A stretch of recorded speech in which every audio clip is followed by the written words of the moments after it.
Hatim Al Tai, legendary generosity. There was a place in times of old where a man named Hatim Al Tai became a legend. He was a warrior, but he was not the best of warriors. He was a poet, but he was not the best of poets. He was a son, but he was not the best of sons. He was a husband, but he was not the best of husbands. He was a father, but he was not the best of fathers. So what was he best at? What made him so great? What made him a legend? The answer is simple. He had the most generous and giving nature that anyone had ever heard of. Arabs have long considered generosity to be the highest of virtues. In a land where everyone had so little and they often had to fight to keep what little they had, the ability to give of one's precious resources was indeed a noteworthy virtue. All Arabs tried diligently to gain and uphold a reputation as giving and generous hosts, and many a tale has been told of their successes and failures. But Hatim Al Tai was different. He surpassed them all with his inexhaustible, some might even say foolhardy generosity. To illustrate this, three of the most memorable stories of Hatim's legendary generosity will be mentioned here. One year, sandstorms came through the arid desert and scoured it clean of all of its hidden waters and scant grasses. The cattle grew thin and listless with hunger, as did the members of the Thai tribe. During this time, on a cruelly cold night, Hatim's three children, Abdullah, Uday, and Safana, wept from hunger. Hatim and his wife Nuwar searched high and low but could find nothing to feed their small hungry children.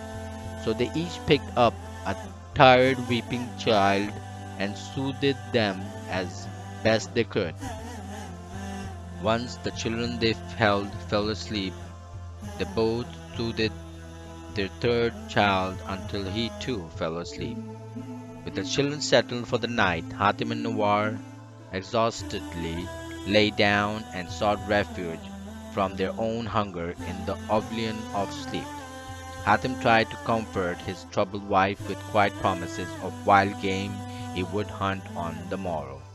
His wife realized that he was trying to soothe her too, so she humored Hatim and pretended to sleep. As the night wore on, Hatim finally grew tired and began to drift off to sleep. In contrast, Nawar could not sleep from worrying.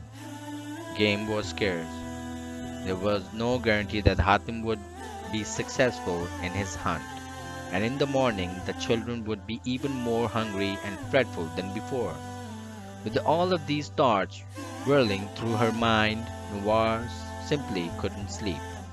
As Hatim dozed and Nawar worried, someone suddenly lifted up one of the sides of their tent. Hatim leaped up and a hand on his dagger and said sternly, "Who is it?" A woman's voice answered, "It is your neighbor, O father of Uday. I could find no one to help me except for you. I come from where my sons wail and howl like wolves because of their hunger." Hatim replied confidently, "Then bring them to me." The woman left quickly, stepping lightly as though a great weight has been lifted off her tired, careworn shoulders. Nawar called out to her husband with outrage in her voice, "What will you do? By God, you could find nothing to feed your own weeping children. What could you find for her and her sons?" Hatim replied quietly as he left the tent, "Be still. By God, I will feed you and all of them too." The neighbor woman soon returned carrying two children, one in each arm with four more walking beside her. Like an ostrich surrounded by her young, Nawar thought resentfully. Hatim stepped up to his horse, which he would have used to go hunting the next day and unhesitantly plunged a spear into it, killing it instantly. He then lit a fire, pulled out his knife, cut the dead horse open, handed the knife to the neighbor woman, and said with a flourish in the horse's direction, "After you." As the woman and her children hungrily cooked and consumed the horse flesh, Hatim called Nawar to bring their children forward so that they too may eat. Once his wife and children were gathered around the ample bounty of horse meat, Hatim said, "It would be wrong to eat and not invite those who live around us." He then headed off into the surrounding darkness and started inviting all his neighbors to come and eat some fresh horse meat. The people who heard him came eagerly to fill their painfully empty bellies, and they brought their sleepy children with them, while everyone gathered around the fire, which sizzled and popped as the fat from the cooking horse meat dripped into it. Hatim wrapped himself up in his cloak and laid himself down nearby.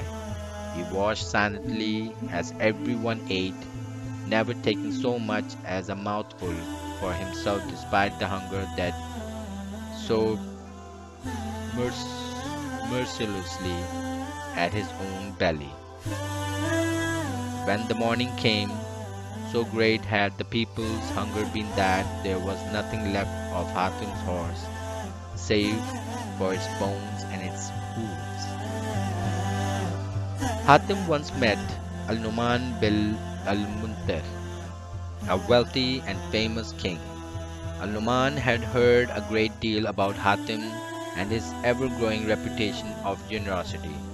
More than anything, Al-Numan wished to showcase his own generosity and become a part of the many stories told about Hatim.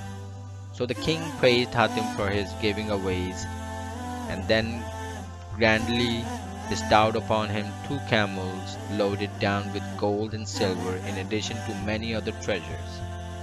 When Hatim returned to his tribe, weighted down by the Al-Numan's many gifts, he was met by his tribesmen who looked upon his new acquisitions and said in withering tone, "Hatim, you have come from the king with great wealth, and we have come from our homes with great poverty."